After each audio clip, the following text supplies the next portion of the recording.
I said when we became a team and got elected that the Vice President was going to be the last person in the room. She didn't realize that means she gets every assignment. But the Vice President and I and all of us here have been working very hard to pass the legislation that is going to beat this virus, as well as get people back to work and change their prospects. And so she's traveling all over the country working that.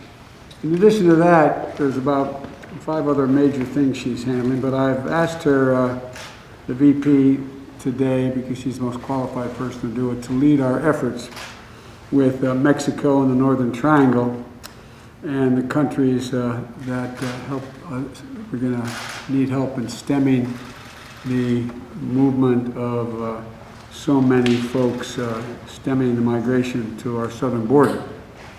So this new surge we're dealing with now started with the last administration, but it's our responsibility to deal with it humanely and to stop what's happening.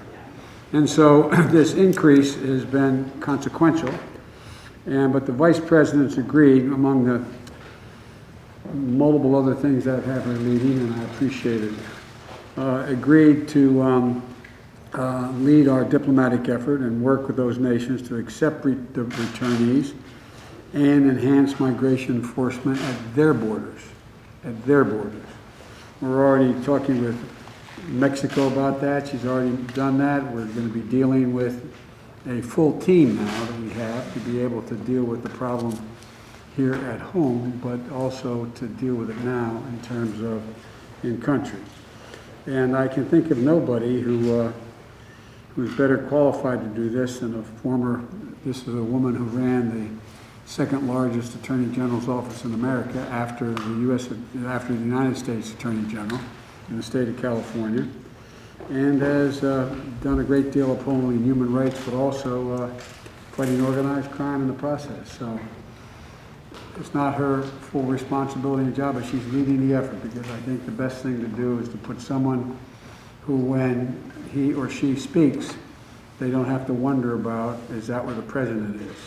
When she speaks for me, doesn't have to check with me, she knows what she's doing, and I hope we can move this along. So, Madam Vice President, thank you. I gave you a tough job, and you're smiling, but there's no one better capable of trying to organize this. Well, thank you, Mr. President, and for having the confidence in me. And there's no question that this is a challenging situation. As the President has said, there are many factors that lead President to leave these countries. And while we are clear that people should not come to the border now, we also understand that we will enforce the law, and that we also, because we can chew gum and walk at the same time, must address the root causes that cause people to make the trek, as the President has described, to come here.